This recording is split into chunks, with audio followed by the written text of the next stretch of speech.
Bonsoir à toutes et à tous. Quel plaisir de vous retrouver sur El Magharibiya pour ce nouveau numéro de Microscope. Merci pour votre fidélité. Vous êtes très nombreux à nous suivre. Je rappelle, suivez-nous sur les réseaux sociaux. Politique ce soir, politique générale. Nous allons revenir malgré cette opacité, ce flou total, cette discrétion, ce silence total du pouvoir algérien, du concerné numéro 1. C'est le président de la République actuelle qui devrait ou pas se présenter pour les prochaines élections. En tout cas, il n'en parle pas. Il y a quelques jours, lors d'une interview au sein de chez nos confrères d'Al Jazeera, il a dit qu'il n'était pas aux États-Unis. Pour l'instant, qu'il n'était pas question d'évoquer cette échéance, une échéance qui devrait arriver en avril 2024 ou peut-être en décembre 2024. Donc c'est pour vous dire que à l'échelon d'une telle élection, tel vote, j'ai envie de vous dire, pour un peuple, pour une nation, c'est plus qu'important, en tout cas pour l'instant. C'est le flou total.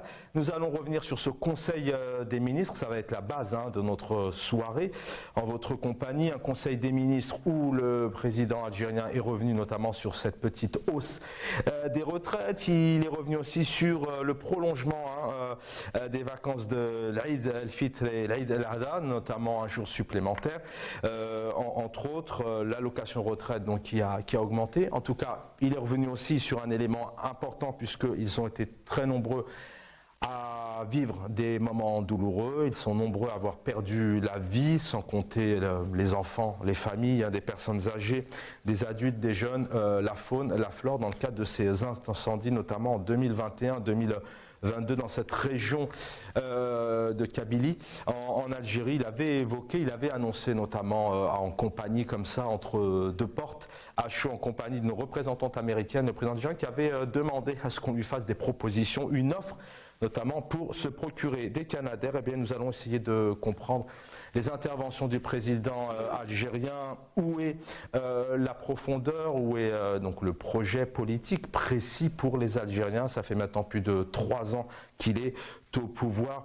Est-ce du populisme?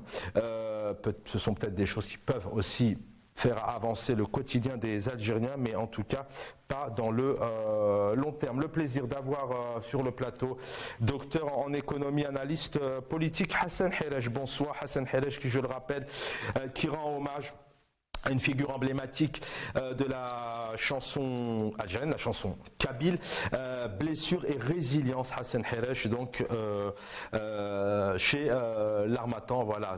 Donc ça devrait, voilà, merci les équipes en régie. C'est toujours disponible chez l'Harmattan. Hassan Hirej, bonsoir. Bonsoir, et je voudrais aussi rendre hommage au grand chanteur, interprète, compositeur et intellectuel Idir, de son vrai nom, Hamid Chériet, qui nous a quittés il y a 3 ans. Je demande aux téléspectateurs d'avoir une pensée pour lui.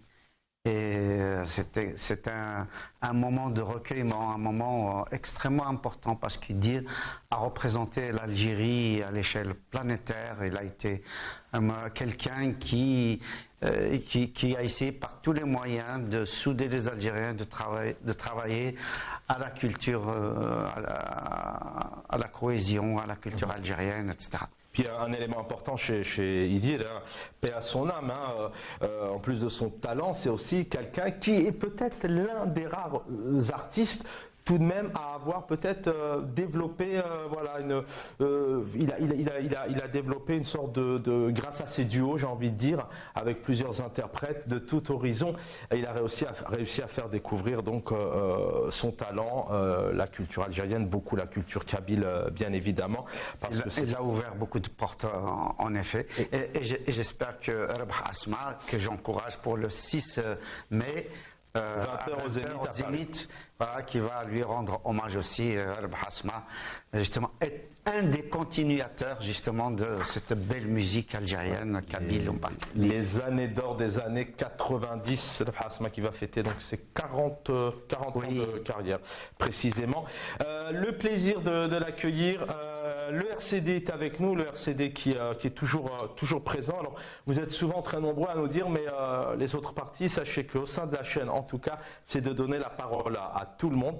Nous invitons vraiment tous les partis politiques. En tout cas, ils sont contactés à chaque fois, que ce soit Gilles Jadid, le FFS, l'UCP, le MDS de Fethi Gares qui est souvent présent. Kalim Tabou, bien évidemment, avec l'UDS, même si pour l'instant c'est mis entre parenthèses. En tout cas, voilà, le fils aussi est souvent avec nous. Voilà, peut-être que j'en oublie, mais on invite voilà, tous les partis. Certains répondent présents. Et certains donc déclinent pour aussi des raisons que nous allons peut-être évoquer ce soir. Et puis les personnes aussi du pouvoir sont souvent invitées, mais vous comprenez que chez nous, on essaye de dire les choses. Donc le plaisir de l'accueillir. Atman Mazouz, président du RCD, bonsoir. Bonsoir, merci pour l'invitation. Bonsoir à tous les téléspectateurs de Mémar et bonsoir aussi à votre invité, M. Khalef. Bonsoir Athman.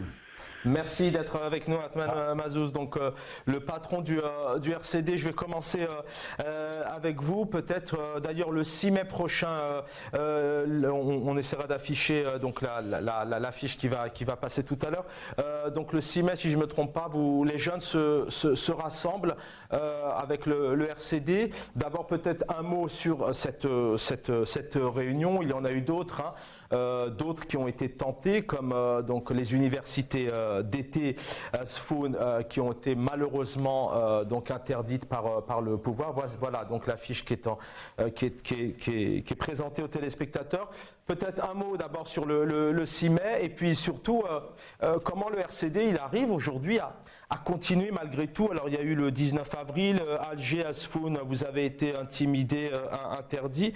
Comment vous arrivez à travailler avec ce pouvoir? C'est difficile de faire de la politique en Algérie. En fait, pour le 6 mai, juste pour l'appel, il s'agit d'une assemblée générale des jeunes. Quoi. Sinon, pour le congrès, les jeunes progressistes du parti, nous avons déposé une demande auprès de la ville d'Alger. Ça va se dérouler le 18 et 19 mai prochain à Zeralda. Effectivement, nous attendons toujours la réponse des autorités. J'espère qu'on puisse avoir cette autorisation pour qu'on puisse tenir notre congrès. Vous ne l'avez pas encore. Vous n'avez pas encore à quelques jours de l'événement. Pas encore. Ça fait un peu plus de 2 semaines qu'on l'a déposé. On n'a pas encore d'autorisation. Pour ceci, mais effectivement, on a déposé une autre demande. Une demande pour l'organisation d'une rencontre à Tunisien, qui nous a été refusée il y a plus de 15 jours. Et nous attendons aussi pour la rencontre de Tizi toujours l'autorisation de la part des autorités de la wilaya de Tizi Ouzou. Mais si refus il y a, nous allons organiser une rencontre au bâtiment bleu de Tizi pour pouvoir en fait discuter avec les militants, avec la société civile, des problèmes que nous rencontrons, mais aussi des perspectives que nous pouvons tracer pour... On va en parler longuement ce soir avec vous, notamment des perspectives, comment vous voyez les choses. D'abord, première question dans un instant, juste après avoir donné la parole à Hassan Helesh, je vais essayer de voir avec vous, est-ce qu'en Algérie, pour vous, homme politique que vous êtes au sein de ce grand parti, est-ce qu'il y a un projet politique avec notamment le nouveau pouvoir, en l'occurrence le nouveau président? On sait quand même que pour les jeunes, c'est difficile, les jeunes sont très intimidés, il y a des risques aujourd'hui, il y en a qui voyagent avec des interdictions de sortie de territoire national. Vous arrivez tout de même au sein du parti, certes il y a certainement des gens d'expérience un peu plus âgés, mais les jeunes aujourd'hui, il y a cet espoir, les jeunes poussent la porte du RCD pour venir échanger, soit des partisans d'ailleurs, des fidèles ou peut-être d'autres qui viennent par curiosité. Est-ce que les jeunes répondent présents? Effectivement, la principale difficulté elle est là, parce que le pouvoir ne facilite pas les choses. Le pouvoir est toujours dans sa terreur, il est toujours dans sa manière de faire peur à toute la société algérienne, y compris pour les jeunes. Effectivement, les jeunes qui avant étaient les premiers à s'engager politiquement. Aujourd'hui, effectivement, notre jeunesse pense beaucoup plus à partir ailleurs, pense beaucoup plus à la harga qu'à s'investir dans le pays. Mais le RCD leur offre effectivement, un espoir à travers cette lutte-là continue, à travers cette présence sur le terrain continue, pour que l'on puisse redonner espoir à cette jeunesse. Notre jeunesse, effectivement, elle est livrée au désespoir par ce pouvoir. Il n'offre plus de perspective pour que notre jeunesse s'investisse, pour que notre jeunesse aussi pense à à se construire en Algérie. Le pouvoir, effectivement, comme vous le voyez, a tout fait pour casser le mouvement de février. C'est un mouvement extraordinaire et c'est un mouvement où les jeunes se sont foncièrement engagés pour un changement dans le pays. Merci. Le pouvoir, à travers sa répression, a tout fait pour casser cet espoir-là, a tout fait pour casser cet élan.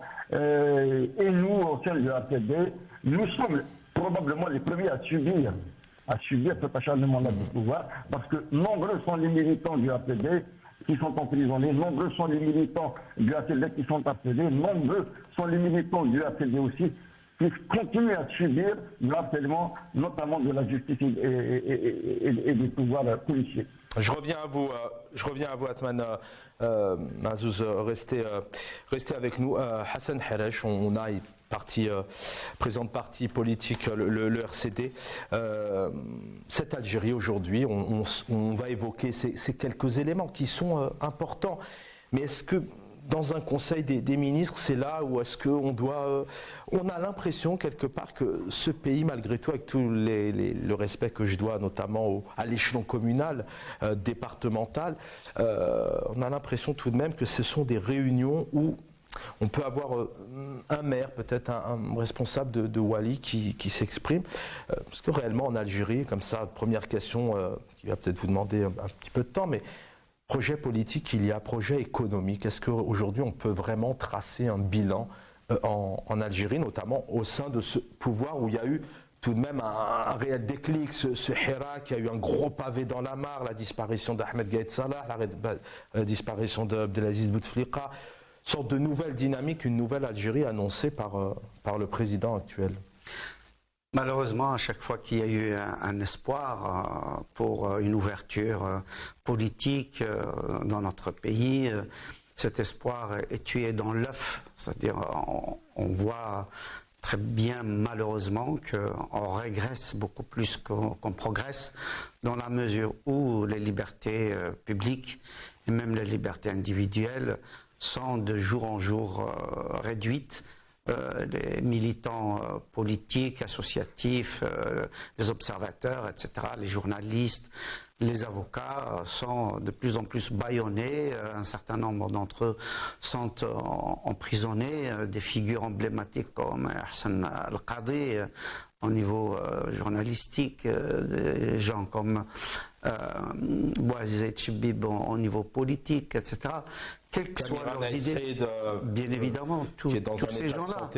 Donc la justice qui a enfermé Al-Khadar Bourga, un grand militant, un grand moudjahid, continue de sévir. Donc malheureusement, j'observe que notre pays a énormément régressé depuis l'espoir qui s'était ouvert le 5 octobre 1988, avec la nouvelle constitution qui s'en était suivie, avec l'ouverture politique qui s'en était suivie. On avait commencé à voir un peu plus un cap de démocratie avec l'émergence de partis politiques, d'une presse libre, enfin d'une presse en tout cas indépendante, plus ou moins libre, même si on savait très bien qu'elle était contrôlée, notamment d'un point de vue financier. Elle était totalement dépendante de la structure de l'État, notamment de l'ANEP, ainsi de suite. Mais on en est très loin. On en est très loin de 1989-90, que l'Algérie, au lieu de se renouveler, au lieu d'aller de l'avant, au contraire, retourne aux heures sombres du boumdianisme, du nasserisme. Et donc nous voyons notre pays décliner alors qu'il y a un potentiel énorme. Donc je ne peux que le déplorer. Le constat est fait, selon vous, ça sera exactement la même dynamique, la même question au patron du RCD qui est avec nous ce soir, Atman Mazouz. C'est quoi? C'est un problème de pouvoir, de clan, de compétences à ce point depuis des années, de moyens. Bon, géographiquement, l'Algérie est une puissance. Aujourd'hui, même si on a 95% de recettes autour des hydrocarbures, mais selon vous, on peut parler d'échec aujourd'hui. Pourquoi peut-être ce manque de projet politique du coup pour les Algériens et les Algériennes? Le premier projet politique qui mérite vraiment d'être élaboré, c'est redonner la parole aux Algériens. Moi, quand je vois qu'un parti comme le RCD, je suppose que tous les partis évidemment passent par ce genre de fourche codine, qu'un parti comme le RCD doivent demander une autorisation à un wali pour se réunir, je veux dire, on est dans une catastrophe absolue. Je veux dire, un parti politique ou une association ou un syndicat doivent tout simplement indiquer aux autorités locales ou régionales qu'ils se réunissent, qu'ils organisent un meeting, qu'ils organisent un congrès, qu'ils organisent une réunion, etc. Mais en aucun cas demander une autorisation, c'est totalement aberrant. Ça veut dire tout simplement qu'on est dans un cas de figure d'autoritarisme absolu, et c'est totalement injustifiable. Je veux dire, le seul projet premier, c'est de redonner la parole libre aux Algériens. La démocratie, pour résumer. Un minima, je veux dire, revenir au moins, encore une fois, à la situation de 1989. Je veux dire, je ne comprends pas qu'en 2023, on puisse demander une autorisation à un wali pour qu'un parti politique comme le RCD se réunisse. C'est totalement, je veux dire, contre nature. C'est invraisemblable. Je veux dire, c'est un parti reconnu officiellement, qui a son siège, qui a son programme, qui, voilà, je veux dire, reconnu par le ministère de l'Intérieur, qui a maintenant plus de 30 ans d'âge. Donc voilà, c'est totalement aberrant. Ahmed Mazzouz, avec nous, président du RCD ce soir. Je profite de votre expérience politique. Ce pays aujourd'hui, on va bien sûr évoquer dans quelques instants un peu vos perspectives, comment le RCD voit les choses. Mais ce pays aujourd'hui, on a l'impression, alors c'est l'opacité totale, le flou total. Il y a une échéance qui arrive tout de même, qui est peut-être l'une des plus importantes pour un pays. Donc c'est l'élection présidentielle. Comment il est dirigé ce pays aujourd'hui? Comment il est gouverné? Y a-t-il réellement un cap, un projet politique vraiment sur le terrain, et tant qu'il soit présent dans une dynamique de développement, c'est-à-dire vraiment pour les Algériens et les Algériennes? En fait, le plus inquiétant maintenant, c'est en fait la fermeture de tous les espaces d'expression pour les Algériens, y compris pour les partis politiques, comme vient de le dire notre ami Hirach. Comment se fait-il qu'un parti politique agréé, qu'un parti politique qui a tenu son congrès de conformité, on lui refuse d'activer, on lui refuse d'organiser, y compris ses activités organiques. Ceci est une aberration dans un pays. C'est dû à quoi, selon vous? Excusez-moi, je vous interromps vraiment. Je profite vraiment de votre présence aussi pour avoir ces éléments-là. C'est dû à quoi? C'est vrai qu'il y a l'UCP, Zoubida Assoul aussi est intimidé. Karim Tabou, l'UDS, on n'en parle même pas. Feth RLS, le MDS, vous, bien évidemment, vous êtes aussi d'ailleurs, personnellement, en tant que patron, dans des instances et dans des difficultés. C'est dû à quoi, justement, cet état, ce pays, vous le dites, fermé au champ médiatique, entre autres? C'est pourquoi ce pouvoir, apparemment, il n'est pas à la hauteur? En fait, cette fermeture-là ne concerne pas seulement le RCD. C'est vrai que le RCD essaie de forcer aussi les autorités par sa manière d'activer, par l'organisation d'événements à chaque fois que c'est nécessaire. Les autres partis aussi, on ne les laisse pas activer, y compris le FLN, le RND. C'est vrai que c'est des partis soumis, c'est des partis qui ne peuvent pas réagir, qui ne peuvent pas oser des rencontres en dehors des autorisations. S'agissant du RCD, même si on ne les autorise pas, on essaie toujours de tenir nos rencontres, d'une manière ou d'une autre. Même s'ils nous refusent la rencontre de ce samedi, nous allons nous rabattre sur le siège du parti qui n'est pas assez spacieux, mais sinon nous allons tenir notre rencontre pour leur dire qu'il est assez, qu'on a assez de cette fermeture, qu'on a assez de cette manière de faire pour étouffer toute toutes les voies. Alors ça, on l'a Nous bien n'avons vu, pas Atman accepté Mazzouz, ça. on l'a bien vu, parce que le RCD, vous êtes un des partis qui coûte que coûte continue. On l'a vu, on pourrait citer plusieurs dates. Vous êtes dans l'espoir, on va parler de vos propositions dans quelques instants, notamment de la méthode, comment vous allez peut-être voir les mois à venir. Mais je sais que c'est pas facile d'intervenir et peut-être d'apporter des éléments, mais d'un point de vue général, sans parler spécialement de personnes, puisque le problème, c'est pas spécialement les personnes, parce que est-ce que vraiment le président algérien, il tient les rênes, mais selon vous, pourquoi ce pays aujourd'hui, il est dans cet état-là? Pourquoi est-ce qu'on manque d'un projet économique en Algérie, un projet politique? Incompétence, manque de savoir, personne tient les rênes, guerre des clans? En fait, il faudrait qu'on comprenne une chose. Nous ne sommes pas encore sortis de la période de Gaït Salah. Pour moi, Tebboune est là effectivement comme étant une devanture civile pour gérer, mais sur le plan en fait de l'effectivité de son pouvoir.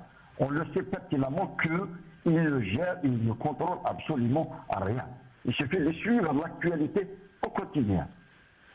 La dernière fois où il avait déclaré qu'un pouvoir fort est un pouvoir qui dispose d'une économie forte, est plutôt un État qui dispose d'une économie forte, le lendemain, la revue El Jaish lui réplique pour lui dire que si l'Algérie est forte, c'est parce que son armée est là. C'est pour vous dire combien ce pouvoir est fragile, combien ce boule n'a plus les mains libres. C'est ainsi qu'on le sait tous, que l'Algérie est victime de guerre de clan qui va encore durer jusqu'après 2024. Parce que nous sommes gérés par un pouvoir qui n'a aucune légitimité, qui n'a aucune assise sociale, et un pouvoir qui n'a pas de légitimité ne peut pas avoir l'ascendant sur la société, ne peut pas avoir les mains libres pour aller vers des changements réels dans le pays. Lorsqu'on voit un Tebboune qui tient un conseil des ministres et qui prend des décisions, et que ces décisions-là sont remises juste après en cause, rappelons-nous de la décision d'acquérir ces canadairs-là. Elle a été prise bien avant Tebboune, en 2008, déjà du temps de Bouteflika. Et ça a été repris par Tebboune en 2021, pour dire que la commande a été passée. Et durant cette semaine, on nous annonce encore une fois que la commande va être faite. C'est pour vous dire que ce pouvoir-là ne peut pas être cru. Les Algériens ne croient plus aux promesses de Tebboune, ni aux promesses de son gouvernement. C'est pour ça que les Algériens continuent à revendiquer une rupture radicale avec un pouvoir qui n'a aucune légitimité, avec des pratiques qui ne sied plus pour notre temps. Atman Mazzouz, restez avec nous. Merci de nous consacrer ces quelques temps. Symboliquement, c'est peut-être pas bon, mais juste un exemple. On pourrait en citer plein. L'autosuffisance, par exemple, d'ici 2024-2025, sans réel projet technique, proposition aux Algériens, comment les choses vont se passer, les retraites, pareil. Les Canadaires, alors ça peut paraître comme ça quelque chose d'anodin, mais ça a coûté malheureusement la mort à des dizaines, peut-être même des centaines de personnes. Ça aurait peut-être pas pu sauver tout le monde dans l'état actuel du pays, mais ça aurait pu limiter les dégâts. On se rappelle tout de même que le lendemain de ce 9 août 2021, le président algérien avait refusé un l'aide directe de la Tunisie, si je ne me trompe pas. Il a attendu le vendredi, le 9 était un lundi, il a attendu le vendredi pour accepter les Canadaires, notamment d'Emmanuel Macron. On écoute ici le président algérien. أتمنى إذا كان ممكن ديروا لنا عرض على طائرات لإطفاء النيران. Je demande à Oui, firefighting. si on peut avoir une offre concernant c'est très urgent. مستعجل جدا. Okay. يكون عندنا عرض une offre pour des canadairs, des avions pour éteindre les incendies. Ah oui, ça c'est très important, bien sûr. Si vous avez des avions disponibles actuellement, on peut acheter tout de suite. Sinon, au moins, on peut louer. نفضل احنا طائرات اللي يعني متعودة على الإطفاء الحرائق. والسي 130 بتستخدم في كاليفورنيا وفي أماكن كثيرة. وبالأخص طائرات اللي تستعمل مياه البحر مش ماريتيم. مش مياه العذبة. فعلا. Hassan Helech, c'est un exemple. Alors c'est vrai que malheureusement parfois c'est risible, mais c'est quelque part c'est insensé. Enfin, on vit dans une autre dimension. On est dans un salon. On a un président d'un pays comme l'Algérie qui demande à louer, et puis il dit que c'est urgent. Ahmed Mazouz le dit à l'instant, depuis des années on attend. Il a une nouvelle fois, je le rappelle aux téléspectateurs, et c'est au sein de l'APS officielle, il a ordonné l'acquisition. Alors il faut savoir qu'en Algérie il fait très chaud, hein. Actuellement on est entre 30-35 degrés, parfois 39. Quand vous entendez ça, vous qui êtes analyste politique, étant docteur en économie, est-ce que c'est le lieu, l'endroit, est-ce que c'est de l'envergure d'un chef d'État? Je suis tout simplement triste pour mon pays. Je pense que M. Tebboune, le président Tebboune, je vais vous dire très honnêtement, il est pris aussi, comme tous les dirigeants, ils sont pris dans un piège. Un piège qui est le système qui a été bâti notamment après la prise de pouvoir de Houari Boumediene. Je pense qu'on en est là, c'est-à-dire qu'il y a paralysie, il y a inertie au niveau de la décision. Donc on fait du populisme, on fait des annonces comme ça pour dire qu'on s'occupe de ce pays-là. C'est à la petite semaine, c'est vraiment à l'occasion. Voilà, il y a une opportunité, on va parler des avions. Mais le problème des incendies, ce n'est pas que les avions. Pourquoi est-ce qu'on prend encore une fois le pouvoir algérien? Les Algériens ne vivent pas sur une petite île isolée, je ne sais où. Ils ont une expérience, il y a des talents, il y a des chercheurs, il y a des écrivains. L'ouverture des frontières avec les réseaux sociaux, les Algériens n'avalent plus ce genre de comportement, d'annonce, de populisme. Pourquoi est-ce qu'on est encore en 2023? Ahmed Mazouz parlait notamment, il revenait effectivement de cette Algérie qui n'est pas encore sortie de cette ère. Ahmed Gaïd Salah, ancien chef d'état-major. Quelle analyse vous faites aujourd'hui sur cette Algérie qui est en perte de perspective, réellement de projet? Je pense très honnêtement qu'il y a une espèce d'immobilisme qui est dû aussi aux relations internationales. L'Algérie n'est pas Robinson Crusoe, si je peux utiliser cette image pour un pays. C'est-à-dire qu'il y a des tiraillements au niveau géopolitique. Je pense qu'il y a une influence extrêmement grande des grandes puissances et des puissances aussi d'argent. Je pense que la liberté du peuple algérien fait peur à beaucoup de pays. Elle fait peur aux Émirats arabes unis, elle fait peur à l'Arabie saoudite, elle fait peur à l'Égypte, elle fait peur à la Russie, elle fait peur à la Chine. C'est-à-dire tous les pays qui, plus ou moins, sont proches idéologiquement de notre pays, enfin, c'est pas de notre pays, de la classe dirigeante depuis 1962, ces pays autoritaires ont peur de voir une Algérie libre, démocratique, etc., parce qu'elle peut avoir un effet d'entraînement.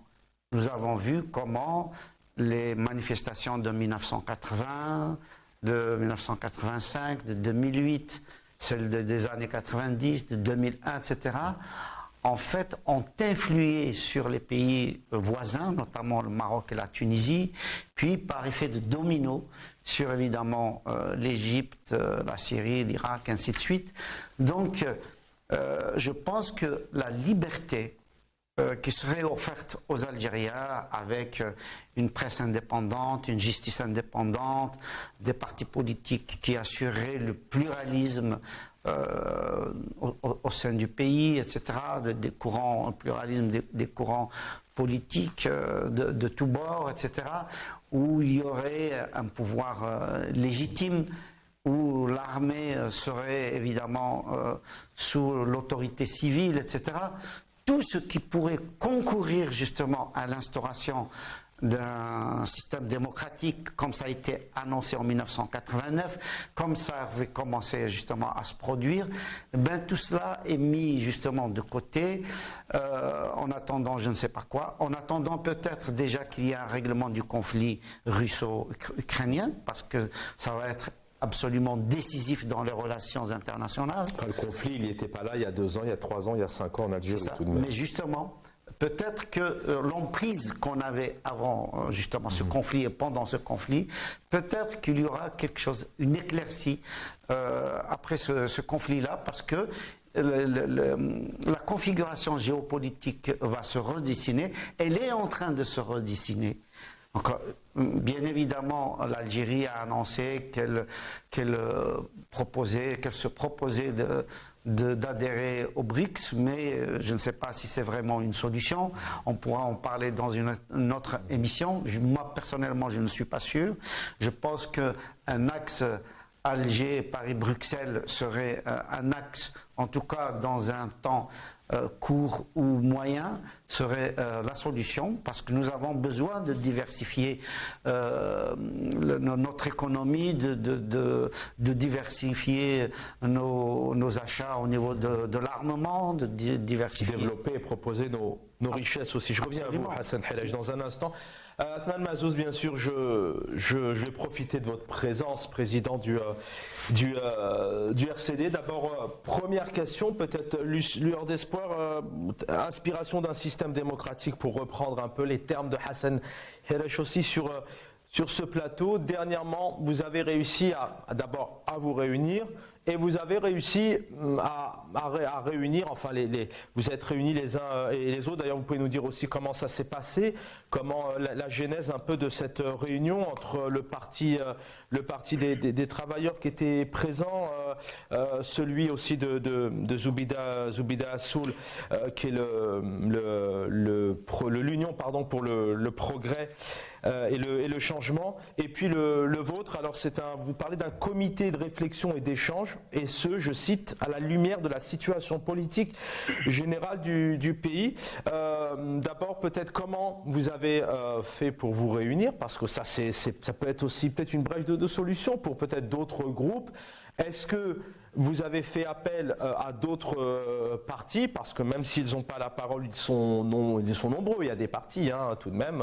Voilà, il y a peut-être le FFS pour ce qu'il est aujourd'hui, même s'il est polémique. Vous le disiez tout à l'heure, il y a le MDS, il y a l'UDS entre autres. Par exemple, voilà, comment vous êtes réunis? Est-ce que vous avez fait appel à d'autres partis, et l'objectif de cette première réunion, y aura-t-il des suites? Voilà, 3 questions peut-être précises, vous avez la parole. En fait, ça fait maintenant un peu presque une année qu'on avait appelé l'essentiel des partis politiques et de la classe politique à s'unir, à se réunir pour créer un rapport de force, pour changer les choses. Parce que cette fermeture-là est dangereuse pour le pays, et elle est dangereuse pour la nation. Je ne conçois pas un pays comme l'Algérie où le multipartisme est toléré, mais aussi, et de l'autre côté, on les empêche, on empêche ces partis politiques-là d'activer. D'où nos appels incessants à la classe politique. C'est vrai que, s'agissant du RCD, il a essayé de contacter un bon nombre de partis politiques. C'est vrai qu'il y a un certain nombre de partis politiques qui ne peuvent pas sortir de leur soumission, parce qu'il y a un véritable climat de terreur, de peur, qui n'avance pas les choses. Ce n'est pas tous les partis politiques qui osent activer dans des moments difficiles comme ceux que nous vivons aujourd'hui.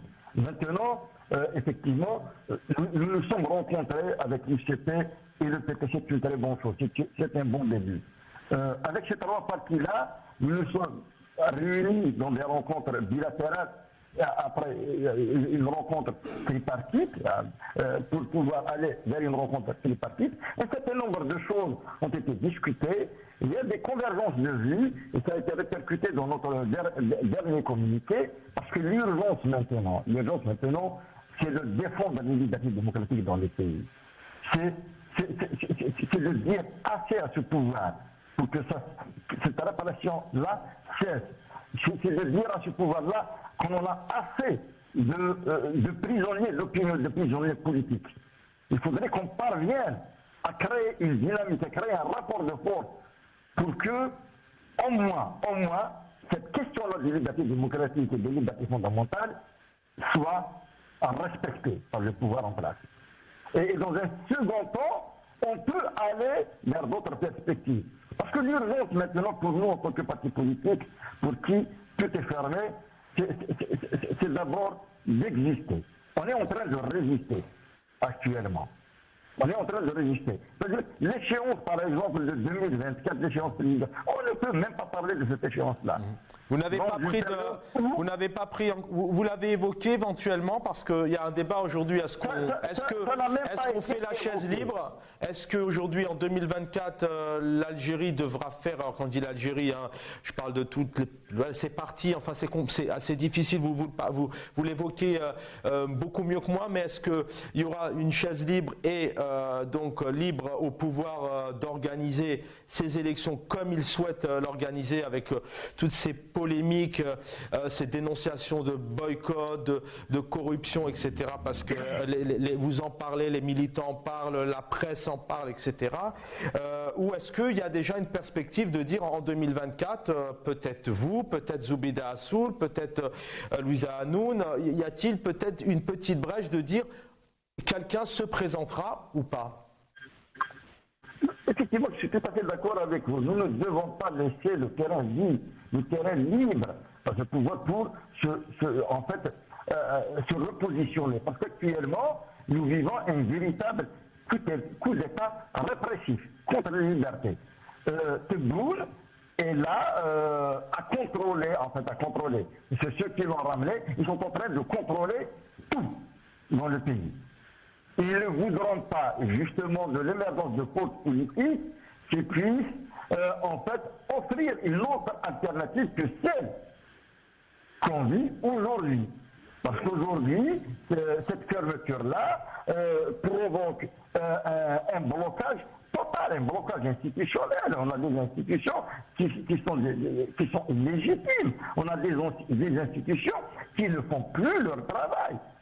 Comment peut-on accepter une assemblée populaire croupion qui adopte tout ce qui est décidé par l'exécutif? Toutes les lois répressives, toutes les lois scélérates qui ont été adoptées par un Parlement qui souffre d'une grande illégitimité. Il faudrait qu'on parvienne, justement, avec la création de ce rapport de force-là, à créer une véritable dynamique afin de provoquer ce changement-là. On ne peut pas aller dans une période comme celle-là, une période de fermeture, une période de terreur, où la seule réponse du pouvoir est la prison. Vous croyez vraiment, alors c'est vous qui êtes présent ce soir, donc je prends cette hypothèse, hein, c'est un exemple, mais est-ce que demain vous voyez candidat peut-être au nom de ce collectif ou pas? C'est encore trop tôt, ce sont vraiment des scénarios, mais M. Chorfi avait annoncé, hein, qui est patron de l'organisation des élections, des transparences, mais on a vu le 12-12, on a vu le 1er novembre avec cette réforme de la Constitution, on a vu ce 27 novembre avec ces communales, ces législatives. Est-ce que dans le contexte actuel réellement, est-ce que aller aux élections aujourd'hui présidentielles, est-ce que réellement vous y croyez? Est-ce que ça servirait à quelque chose? Moi personnellement, j'y crois pas. Aller dans les conditions actuelles serait suicidaire. Serait suicidaire pour tout le monde, y compris pour la stabilité, beaucoup plus pour la stabilité du pays, y compris ceux qui détiennent le pouvoir actuellement. Ils savent pertinemment que le pays est en danger. Parce que c'est un pays instable. Nous sommes harcelés de partout. Vous n'avez qu'à voir, l'isolement de notre pays sur le plan international. Que ce soit sur nos frontières, on est ciblé de partout, mais aussi au niveau national. Nous ne sommes pas un pouvoir qui n'a pas d'assise sociale. On le voit tous. C'est bon, ça fait maintenant, depuis 2019 qu'il est intronisé comme chef d'État. Il ne va effectuer aucune sortie dans le wilaya. C'est pour vous dire que la peur, elle les ronge de partout. Ils ne peuvent pas aller affronter les citoyens. Il va Dernière question directe, vous pouvez répondre peut-être par oui ou non, enfin peut-être un peu simple. Vous pensez que le président actuel, le chef d'État actuel, va se représenter, en sachant que pour l'instant, rien n'est annoncé officiellement, hein, on ne sait même pas réellement s'il y aura des élections, mais en tout cas c'est prévu, hein, vu la Constitution. Il se représente, le président actuel? En fait, si ceux qui l'ont... En fait, ceux qui étaient derrière Gaïd Salah sont d'accord pour le représenter, fort probablement ils vont l'imposer contre la volonté populaire. Tebboune, qui n'a aucun mandat à présenter aux Algériens, c'est en fait le chaos total sur tous les plans. Tebboune actuellement, en fait, la reconduction de Tebboune serait une véritable catastrophe qui puisse arriver à notre pays. C'est clair. Parce que Tebboune n'offre absolument aucune perspective pour que le pays sorte de cette crise multidimensionnelle qu'il vit. Aucune perspective, un danger, en tout cas c'est clair. Une petite dizaine de minutes d'émission, je vous donne une petite minute encore, le mot de la fin avec vous dans un instant, Atman Mazouz. Une réaction sur ces éléments que nous avons donnés. D'abord, est-ce que ce président va, selon vous, se présenter à nouveau? Et j'aimerais aussi avoir votre réaction, Hassan Helaj. On a une lueur d'espoir. En tout cas, voilà, on a 3 partis qui se sont regroupés dernièrement. C'est une grande première. Il y a eu le PAD qui a été d'une certaine manière détruit, peut-être en tout cas dilapidé par le pouvoir algérien. Vous rejoignez ce genre de perspective? Et est-ce que dans le contexte actuel du pouvoir actuel, est-ce que on peut vraiment, ces 3 partis peuvent vraiment créer le rapport de force? Je pense qu'il est important déjà qu'ils se réunissent, qu'ils élargissent leur alliance, que cette alliance devienne véritablement effective, qu'ils aient un porte-parole, ça me semble extrêmement important, c'est redonner une espèce d'espoir, non pas d'accéder au pouvoir ou de changer le pouvoir, etc., mais au moins l'espoir de mobilisation, l'espoir de dire que voilà, il y a des Algériens qui ne baissent pas les bras, des Algériens qui se battent toujours pour les libertés démocratiques, qui se battent pour l'avenir de ce pays, etc.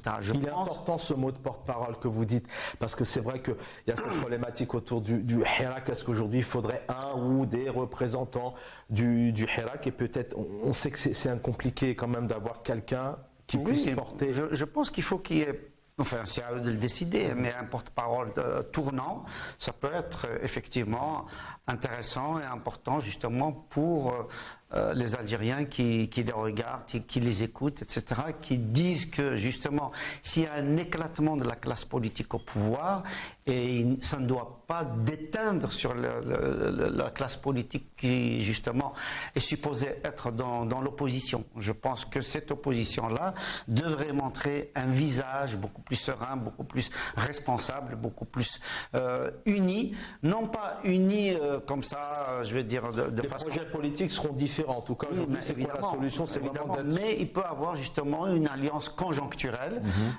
face justement à la situation présente.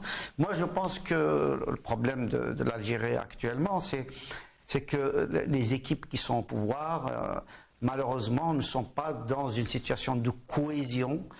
C'est pour ça qu'il n'y a pas de cohérence dans les décisions qui sont prises. Donc les groupes se neutralisent et à partir du moment où ces groupes se neutralisent, on aboutit non seulement à l'inertie au niveau du pouvoir, mais aussi à l'inertie au niveau de toute la société. Et c'est la raison pour laquelle, à mon avis, ils bâillonnent la société, ils bâillonnent les partis politiques, les associations, les syndicats, etc. C'est-à-dire que il y a une espèce de paranoïa au sein du pouvoir qui fait que, effectivement, ils ont peur de la société. Et à partir du moment où ils ont peur de la société, eh ben, ils répriment. C'est-à-dire qu'ils se disent, les Algériens n'ont pas peur de nous, ne nous aiment pas, pardon, eh ben, ils vont avoir peur de nous. Donc c'est la solution qu'ils ont trouvée pour le moment. Or, c'est une solution qui va nulle part, qui va vers l'impasse. On le voit en Birmanie, on le voit au Soudan, on le voit au Burkina Faso, on le voit au Mali, en Libye, en Égypte, on l'a vu en Irak, on le voit en Syrie, etc. Tous les pays qui ont une espèce de ressemblance justement avec le système algérien, on voit leur déclin, voire même le chaos qui s'y installe. J'ose espérer que mon pays sera préservé justement par cette espèce de situation absolument lamentable. Donc l'armée doit être préservée, les institutions doivent être préservées, et je pense qu'on ne doit plus en 2023 utiliser l'armée, la presse, la justice justement pour le renforcement d'un groupe ou d'un autre. J'ai espoir effectivement qu'il y ait une espèce de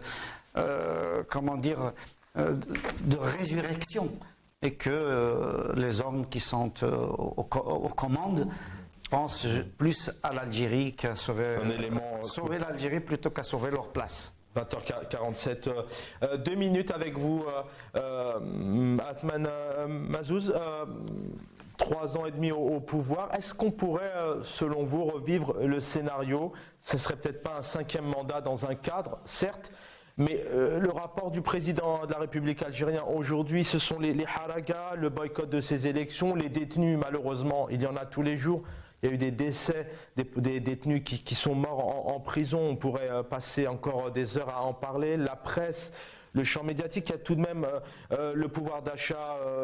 Ce mois béni de Ramadan a été difficile pour les Algériens, entre autres le pouvoir d'achat, les études. Il y a tout de même un contexte difficile qui fait partie du bilan. En tout cas, ce sont des éléments de difficulté, voire d'échec.